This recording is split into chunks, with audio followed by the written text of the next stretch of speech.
आ just once again 11.3 एवं एतत् यथा तत्त्वम् आत्मानं परमेश्वर द्रष्टुम् इच्छामि ते रूपम् ऐश्वरं पुरुषोत्तम। यस माता जी। हरे हरे कृष्ण। एवं एतद् अद्य आत्या त्वम् आत्मानां परमेश्वरं दृष्टुम् इच्छामि ते रूप ईश्वरं पुरुषोत्तम। ट्रांसलेशन। हे पुरुषोत्तम, हे परमेश्वर, यद्यपि आपको मैं अपने समक्ष आपके द्वारा वर्णित आपके वास्तविक रूप में देख रहा हूँ, किंतु मैं ये देखने का इच्छुक हूँ कि आप इस दृश्य जगत में किस प्रकार प्रविष्ट हुए हैं।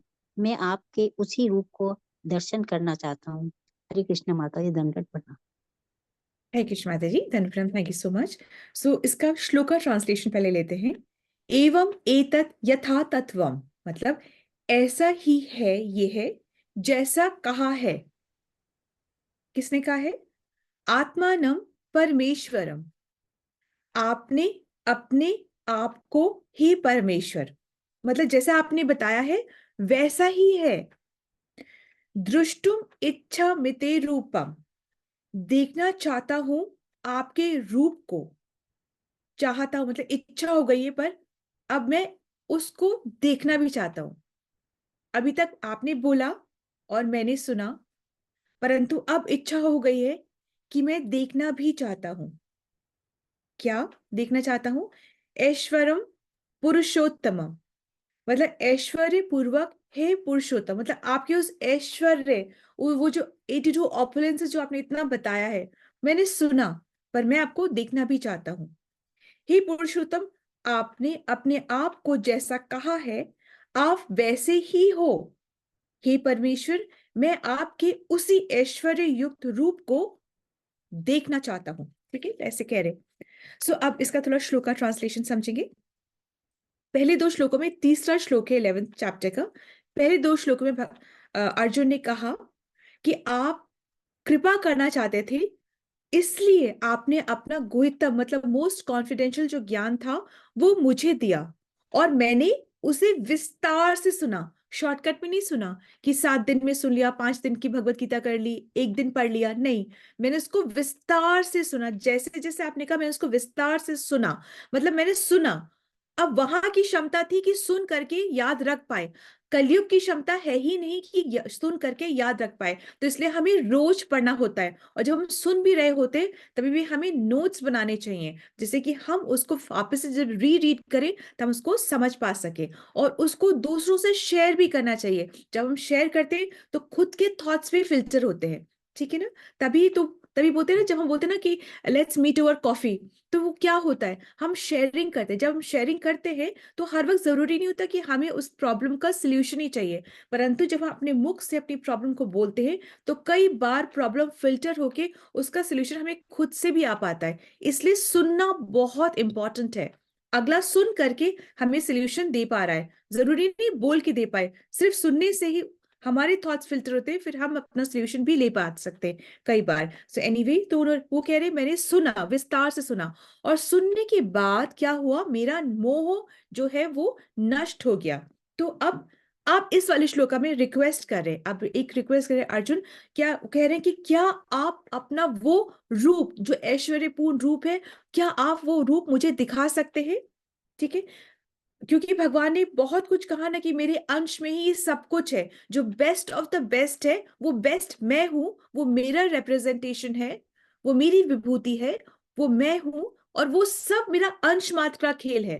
वो सब कुछ मेरी एनर्जी मुझे उसमें नहीं देनी पड़ती है ना, कहते हैं ना 100% मुझे नहीं देना पड़ता, मेरा अंश मात्र का ही वो सारा रिप्रेजेंटेशन है। ठीक है, सो अब कृष्ण ने ये भी कहा था कि मैं ही सब कुछ हूं, तुम भी मुझसे ही हो। तुम भी, ये जो तुम्हारी जो चेतना है, जो तुम बोल पा रहे हो, जो तुम चल पा रहे हो, जो तुम कार्य कर पा रहे हो, वो मेरी ही वजह से है, मैं ही उसका कारण भी हूं। अब एक्चुअली में ये सब चीजें ना, जो भी सारी चीजें हैं, ये वैदिक ज्ञान, जब वैदिक सिविलाइजेशन, जब वैदिक कल्चर था प्रोमिनेंट, तब क्या था, ये चीजें बचपन में ही बता दी जाती थी और बचपन से ही भक्ति शुरू हो जाती थी। परंतु यदि अब बचपन में न हो पाए तो कम से कम यूथ अवस्था, जो यूथ होता है, जब टीनेजर होते हैं, यूथ होता है, तब समझाने की कोशिश करनी चाहिए। परंतु तब सिर्फ फैक्ट समझा के कोशिश नहीं करना है। तब क्या करना है, तब तरीके थोड़े से डिफरेंट करने पड़ते हैं। साइंटिफिकली बच्चों को समझाना पड़ता है, उनको फिर एग्जाम्पल के तौर पे बताना पड़ता है। फिर क्या होता है कि एक तो साइंटिफिकली बताना पड़ता है, एग्जाम्पल के तौर पर बताना पड़ता है, और फिर एक्सपीरियंशियल भी बताना पड़ता है कि फिर बच्चों को अगर हम मंदिर कभी कभी ले जाएं, वो एक्सपीरियंशियल होता है, किसी ऐसे संत की कथा में उनको सुनाएं जहां पे वो कहाँ से कहाँ पहुंचे ये बताए, ये बता रहे हो, अपने रियलाइजेशन शेयर कर रहे हो। तो ये जब होता है ना, जब एक्सपीरियंशियल होता है, एक्सपीरियंशियल मतलब कि जब वो आंखों से देखता है, भाव अनुभव करता है, तब उसकी प्रवृत्ति धीमे धीमे चेंज होती है।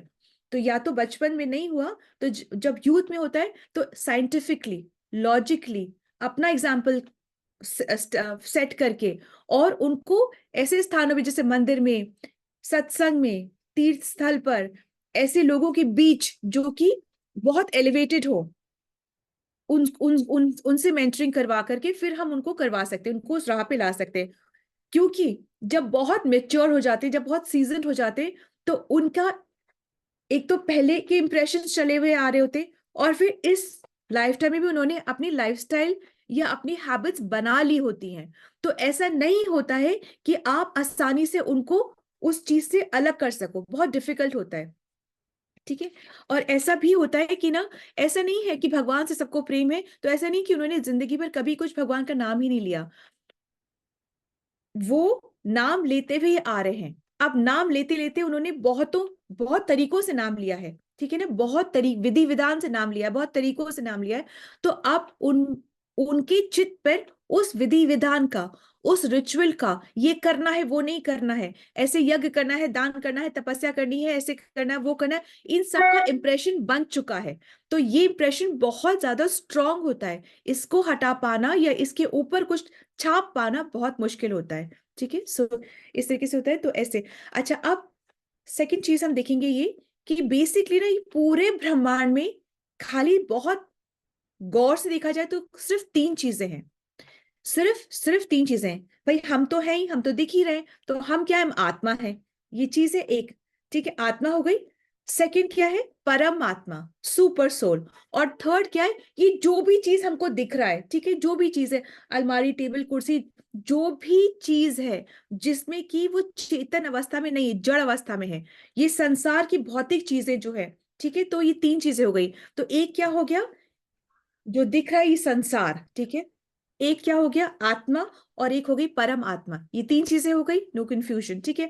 अब जीव आत्मा जो हम हैं, जो हम अगर आत्मा मतलब आत्मा जो है परम आत्मा से अपना लॉ लगाए, लिव लगाए, तो क्या है, तो सुख का कारण है। और यही अगर जड़ वस्तु से अपना प्रेम लगाए, अपनी चेतना लगाए, अपना लिव लगाए, तो क्या है, दुख का कारण है।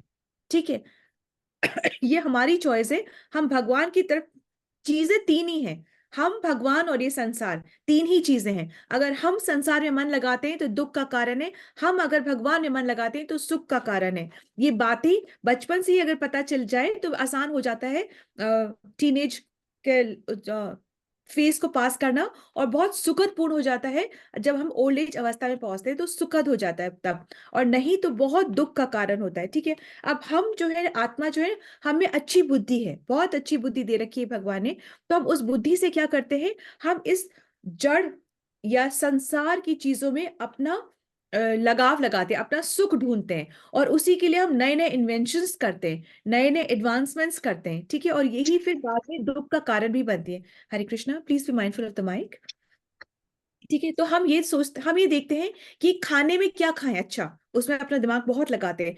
हमारी को कंफर्टेबल लाइफ कैसे जी सकते हैं, बहुत दिमाग लगाते हैं। इस तरीके से अपने आप को प्रोटेक्ट करना है कैसे, वही मतलब, ये चार चीजें जो है ना, ये सब कोई इसी में ही लगा हुआ है। ठीक है, सब कोई, eating, sleeping, meeting and defending, इन्हीं चीजों में हम सब लगे हुए हैं। बुद्धि है, जितनी जिसकी बुद्धि है उतना वो और एडवांस लेवल में कर रहा है। ठीक है, डॉग भी सो रहा है, ठीक है, और हम भी सो रहे हैं, क्योंकि हम और एडवांस लेवल अपनी बुद्धि में, तो हमने अपनी जगह को और कंफर्टेबल और बहुत सुंदर बना करके फिर हम सो रहे हैं, प्रोटेक्शन में सो रहे हैं। ठीक है, कर ये चारों काम एनिमल्स भी करें और हम भी करें, पर क्योंकि हमारी बुद्धि थोड़ी शार्प है तो हम और सुंदर तरीके से उसको उसको कर रहे हैं। ठीक है, अब बेसिक हमारा क्राइटेरिया क्या है कि लाइफ को कंफर्टेबल कैसे रखना है, लाइफ को एंजॉय कैसे करना है, बस ये हमारा मंत्रा है कि we have to enjoy life, we have to live a comfortable life.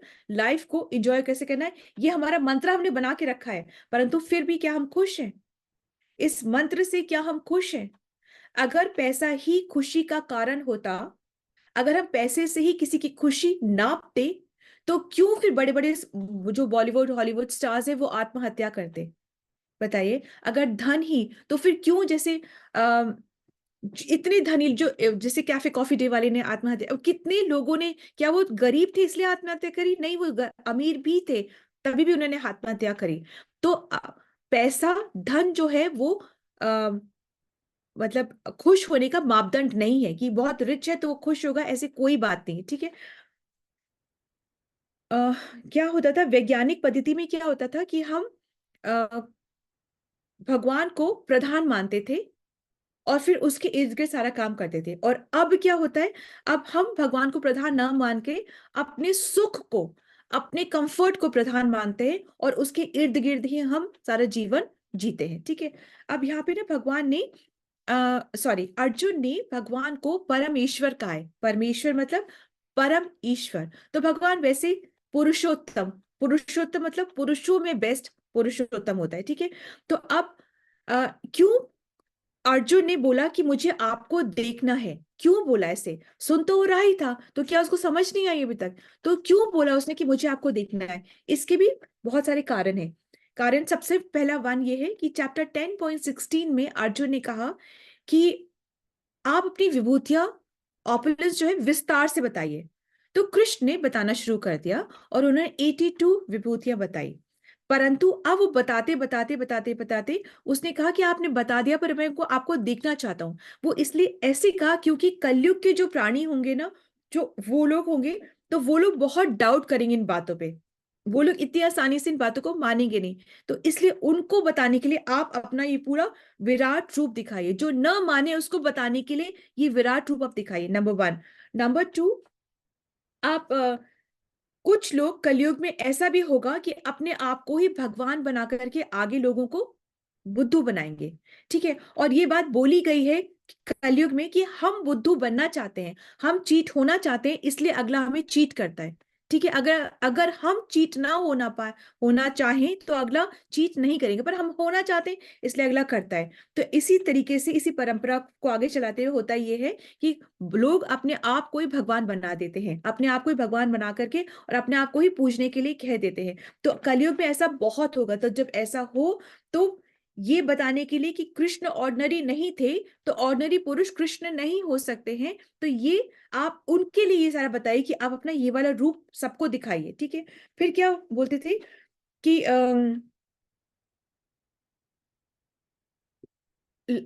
लोग ना यहाँ पे जल्दी से कोई भी बातें विश्वास नहीं करेंगे। और विश्वास इसलिए नहीं कर सकते क्योंकि जब तक किसी भी इंसान के पुण्य का बैंक बैलेंस है ना वो कंप्लीट नहीं होगा, तब तक वो समझ सकता ही नहीं है कृष्ण को, तब तक वो समझ सकता ही नहीं है पूरे विश्वास और आस्था के साथ कृष्ण की बातों को, और वो फॉलो भी नहीं कर सकता है कृष्ण की इंस्ट्रक्शंस को। एक्चुअली धर्म क्या होता है? व्हाट इज धर्म? धर्म क्या होता है? धर्म का हम बोल देते हैं कि इंग्लिश में इसका मतलब है रिलीजन। रिलीजन धर्म नहीं है, रिलीजन मैन मेड है। धर्म क्या है कि हमें गॉड के इंस्ट्रक्शंस को, लॉ को फॉलो करना, ये धर्म है। ठीक है, पत्नी धर्म, पति धर्म, पुत्र का धर्म, ये क्या है? ये लॉ को फॉलो करना, इंस्ट्रक्शंस को फॉलो करना, ये धर्म है। क्या मतलब? पत्नी धर्म एक ही है, चेस्टिटी, मतलब उसको आ, वो एक ही धर्म है। पुत्र का क्या धर्म है? वो एक ही धर्म है। वो क्या धर्म है? पिता को पू नाम के जो हेल है उससे बचाना। ठीक है, यही उसका धर्म है। अब वो हिंदू मुस्लिम इससे का ये धर्म नहीं है, ये हमने बनाया है। धर्म क्या है?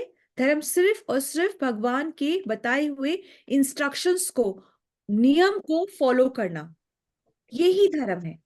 ठीक है। और अगर वो धर्म नहीं कर रहा है तो वो फिर वो है ही नहीं। अगर पुत्र अपना धर्म नहीं करे तो वो पुत्र नहीं है, पत्नी धर्म नहीं करी तो पत्नी नहीं है, पति धर्म नहीं करे तो वो पति नहीं है, वो धर्म है, वो मतलब धर्म को फॉलो कर ही नहीं रहा है। Is it okay? सो धर्म बस यही है। अब हमारा धर्म क्या है? हाँ, फॉलो करना तो है, पर हमारा बेसिक नेचर, हमारा धर्म क्या है? प्रेम ये में ही भक्ति करना, ठीक प्रेम है। में ही भक्ति। सेवक दास, सेवक के रूप। हाँ, सेवक के रूप में, बिल्कुल ठीक, बिल्कुल ठीक। तो हमारा धर्म है कि हम तो सेवक ही है। हमारा ये धर्म है, हमें सेवा ही करना है, प्रेम से सेवा करनी है। हम सेवक ही हैं, यही हमारा धर्म है। अगर ये हटा दिया तो हमारा अस्तित्व खत्म है, फिर हमारा सफरिंग है, हमारा कोई मतलब नहीं। इस तरीके से चीनी का धर्म क्या है? चीनी का धर्म क्या है? मिठास। मिठास। अगर वो हटा दी जाए तो चीनी चीनी नहीं रहेगी। ठीक है। नमक का धर्म क्या है? नमकीन। परापन। वो हटा दिया जाए तो नमक नमक नहीं रहेगा। पानी का धर्म क्या है? पानी का धर्म क्या है? गीला गीला करना। कर लो। प्यास आग का धर्म क्या है? गर्म करना। इसी तरीके से सबका धर्म है। हमारा धर्म क्या है? कि हम सेवक है। ठीक है। और हमें सेवा करना है। अगर हमारी बुद्धि सही होगी तो हमें पता है कि हमें हमें भगवान की सेवा में रत रहना है। अगर हमारी बुद्धि थोड़ी सी ऐसे इधर उधर होगी, हमारे कर्म पूरे ठीक से पूरे बैलेंस में नहीं होगा, तो फिर हम कहीं भी सेवा में भागेंगे। हम किसी पत्नी सेवा, पति सेवा, बच्चों की सेवा, सोसाइटी की सेवा, डॉग्स की कुछ भी हम कर सकते हैं, हम कुछ भी करेंगे। ठीक है। हमें लगता है वो ही हमारा। फिर जब हम शुद्ध होंगे, और शुद्ध कैसे होंगे हम? जब हम चैंटिंग करेंगे तब हम शुद्ध होंगे, तब हमें आगे एटलीस्ट पता चलता है। ठीक है। सो अब तो यहाँ पे अब कलयुग में या मनुष्य की प्रवृत्ति होती है कि वो जो देखेगा वही को सच मानेगा। ठीक है। जो दिखता है उसी को वो सच मानता है। और भगवान क्या कहते हैं कि पहले विश्वास करो। साइंस भी ये कहता है ना कि हमें जो दिखता है हम उसी को मानते हैं, और हम भी यही कहते हैं हमें जो दिखता है हम उसी को मानते हैं। भगवान की आस्था है। भगवान क्या कहते हैं कि पहले विश्वास करो और फिर मैं दिखूंगा। पहले तुम श्रद्धा से भक्ति करो और फिर तुम्हें मैं दिखूंगा, है ना? श्रद्धा से ज्ञान प्राप्त करो, भक्ति करो और फिर मैं तुमको दिखूंगा। ठीक है। तो अभी नहीं, देखने दिखाने का सिस्टम ना अभी नहीं हुआ था। इस मतलब तभी नहीं हुआ था, उसके बाद भी है, उसके बाद भी हुआ है। कब हुआ? जैसे कृष्ण ने अर्जुन को अपना ये विराट रूप दिखाया था, उसी तरीके से चैतन्य महाप्रभु, कौन है चैतन्य महाप्रभु और वो कब आए थे? दो क्वेश्चंस। कौन है चैतन्य महाप्रभु और वो कब आए थे? कृष्ण जी अवतार। हाँ, चैतन्य महाप्रभु भगवान श्री कृष्ण है और वो 500 साल पहले आए थे। बिल्कुल ठीक है। तो वो कृष्ण खुद हैं, कृष्ण के अवतार नहीं है, वो कृष्ण खुद हैं, वो भगवान खुद हैं। चैतन्य महाप्रभु भगवान खुद हैं। पर अभी 500 साल पहले, अभी 500 साल पहले आए थे। और क्यों आए थे? वो भक्ति सिखाने के लिए आए थे, भक्त के रूप में आए थे। वो राधा रानी के मन मन से, मतलब वो चैतन्य महाप्रभु कौन है? वो कृष्णा पे बाहर से। और वो उनका रूप कैसा है? वो राधा रानी के रूप में कृष्णा खुद है। चैतन्य महाप्रभु कौन है? राधा रानी के रूप में कृष्णा खुद है। और वो भक्त के रूप में आए थे। उन्होंने कभी नहीं कहा कि मैं भगवान हूं। परंतु ये जो प्रवृत्ति है ना कि देख के ही हम मानते हैं, इस वजह से उन्होंने सर्वभौम भट्टाचार्य को अपना षड रूप दिखाया था। षड रूप मतलब कि उनके 6 भुजाएं, ऐसा रूप दिखाया था। 2 में उन्होंने धनुष और बाण लिया हुआ था, तो राम का रूप, कि राम मैं ही हूँ। उसके बाद में उन्होंने 2 से बांसुरी बजा रहे हैं कि मैं कृष्ण भी मैं ही हूं। और फिर 2 से उन्होंने क्या करा है? वो अपना जो सन्यासी डंडा और कमंडल ये लिया हुआ है कि चैतन्य महाप्रभु भी मैं ही हूं। तो ये षडभुज अवतार उन्होंने सार्वभौम भट्टाचार्य को दिखाया था। ठीक है।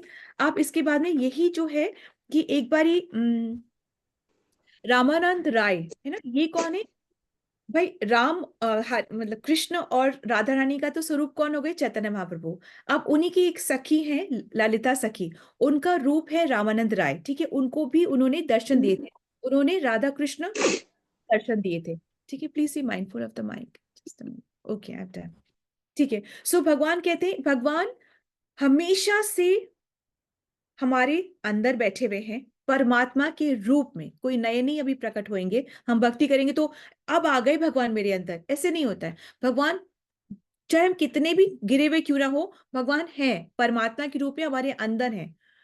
परंतु और सब कुछ देख रहे हैं, हमारी भावना को, हमारी इच्छाओं को, सब कुछ देख रहे हैं, और बिकॉज वो इतना प्रेम करते हैं तो हमारी इच्छाओं को पूरा भी करते हैं। परंतु हम ही आलतू फालतू इच्छाएं करके बैठ जाते हैं, बहुत धन हो, बहुत गाड़ी हो, ये हम बेकार की इच्छा करके बैठ जाते हैं हम। तो हमने करना क्या है, हमने अपनी इच्छाओं को प्योरीफाई करना है, सही चीजें मांगनी है।